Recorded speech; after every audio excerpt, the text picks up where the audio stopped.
আজকে এতটা পরিমাণে লেট হয়ে গেল এই জায়গা আসতে আসতে, একের পর এক ভাই ট্রেন মেট্রো এইসব করার পর ফাইনালি আমরা এসে পৌঁছালাম হচ্ছে রবীন্দ্র সরোবর। আর ভাই এখানের যা মহল এত সুন্দর লাগছে, একদম ফ্রেশ হাওয়া, আর একদম আজকে মানে ওয়েদারও খুব একটা গরম না, একদম শান্ত একদম পরিবেশ, আর তার সাথে হচ্ছে ভাই ঠান্ডা ঠান্ডা হাওয়া চলছে, বেশ ভালো লাগছে।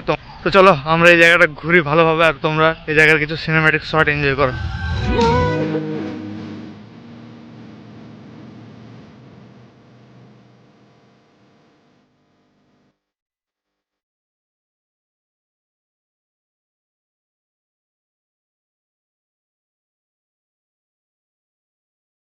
সব অনেকক্ষণ ঘোরাঘুরি করার পর আমরা একটা জায়গা পেলাম বসার জন্য, এখানে আমরা বসলাম। আর ভাই মাথার উপর দেখো, মাথার উপর সূর্য, ঠিক আছে।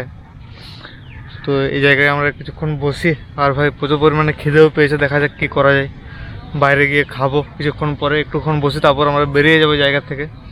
আর ভাই এদিকে ভিউটা একবার লক্ষ্য করো, মাঝে থেকে কত পরিমাণে পাখি তোমরা বুঝতে পারছো, ক্যামেরায় আশা করি বোঝাবে না, বাট দেখো উপরে এই যে পাখিগুলো সব এখানে বসে আছে।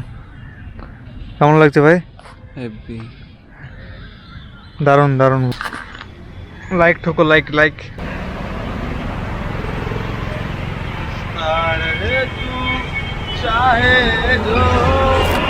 আমরা এখন নামলাম হচ্ছে ময়দানে, এখান থেকে যাব আমরা ভিক্টোরিয়া মেমোরিয়াল। আর ভাই এদিকে দেখো কি দেখতে পেলাম, এত বড় বড় সব হাই রাইজ বিল্ডিং, আর ভাই চারিদিকটা বেশ দারুণ লাগছে।